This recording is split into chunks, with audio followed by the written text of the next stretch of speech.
Democrats' $1.9 trillion COVID bill spending package, also known as the American Rescue Plan, heads to the White House, where it will be signed by President Biden in a few minutes. The bill passed Congress with no GOP support. Republicans say the legislation is jam-packed with a liberal wish list of progressive items. $350 billion went to bail out blue states like New York and California.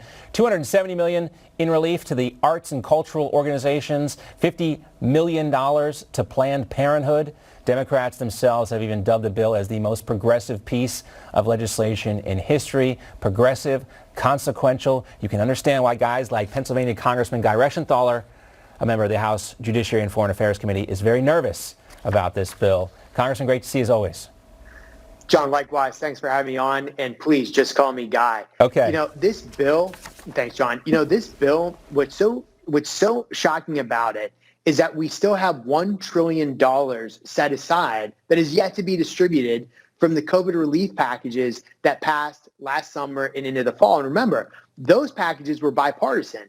The Democrats this time around ignored the fact that we had this $1 trillion that was still to be distributed. They also went forward without any kind of support from Republicans. It's almost like they went out of their way to make this as divisive as possible, so no Republicans would join on to it. And I know you were talking about the bailouts, the blue states, the money for Planned Parenthood, but remember, there's a lot more to this. There's taxpayer-funded health care for illegal immigrants. You have a fund, the EPA, going to, the Democrats are calling it environmental justice, which means, which in Republican speak means that they're going to go after oil and gas companies and the job creators in places like southwestern Pennsylvania, where I represent. So, and also only 9% of this bill, only 9% actually goes to fighting COVID. Why was that not brought out? And additionally, you know, the bailouts to the blue states, just to put this in perspective, California has a budget surplus. Right. They don't need bailed out. And the ones that do, the states and municipalities that do need bailed out,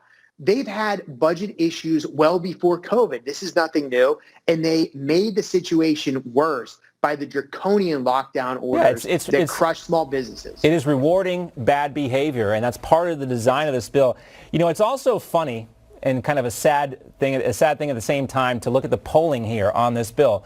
One morning consult political poll found that 59% of Republicans are somewhat supportive of this bill. But, you know, people are supportive of COVID relief. People are supportive of helping out people who are in trouble. But, Guy, you know, nobody's in support, or no Republicans are in support of, you know, Planned Parenthood getting $50 million. They didn't ask people that question. Are you okay with illegal immigrants getting free health care while you have to pay for it? Those weren't the questions these pollsters asked.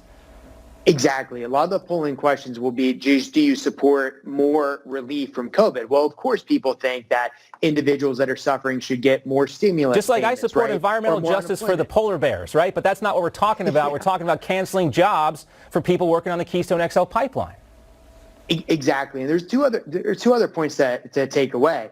When it's in a big omnibus package like this, and I know omnibus is a term of art, but when it's in a big package like this, it makes it very difficult to message and for people to understand exactly what's in it. Additionally, it's very hard to explain to somebody in context the meanings of this moving forward in terms of the economic stagnation that we're going to have.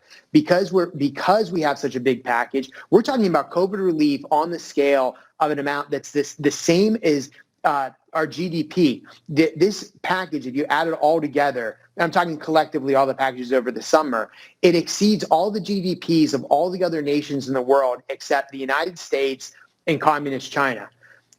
I don't think a lot of individuals in the average American realizes that this means that we're going to have higher interest rates moving forward, which will lead to economic stagnation. That is, especially people on fixed incomes. It's very hard to capture that when you're doing a poll. Right, exactly. You know, the term omnibus for people who are, you know, uninitiated to the kind of workings of Congress. I grew up in Atlanta, Guy, and we had this thing called the Omni, which was the arena back then. I just tell people, picture something that big, stuffed with pork, pigs, you know, this kind of the spending on a bus rolling down that road that you guys always talk about kicking the can down because the deficit and debt just keep getting bigger and bigger. That's the visual people should keep in mind. A giant arena stuffed with pork. That's going to cost us all a lot more money down the road.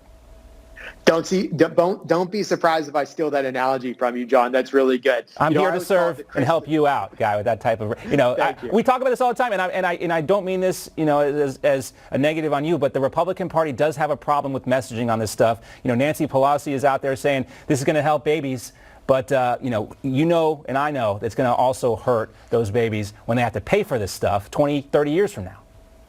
Well, remember, deficits are nothing more than taxes on future generations. That's all a deficit is. And sadly, we have all this debt, we're running these deficits, and at some point somebody has to pay for it, and it will be paid in the future by economic stagnation. Hopefully we can turn things around in 2022 when we take back the House and the Senate. But for now, we've got this package that came through in a very partisan way. It's also interesting to note how the Democrats were lecturing Republicans about unity and bipartisanship. Yeah. And the second they had a chance to work together with us, they chose not to and ran this partisan bill. Yep, they rammed it down America's throat. They call it the COVID relief bill, the Recovery Act, whatever you want to call it. I call it rice-a-roni, the San Francisco treat for Nancy Pelosi and all those blue states. Congressman Reschenthaler, great to see you, guy. We'll talk soon. Thanks, John. Take care.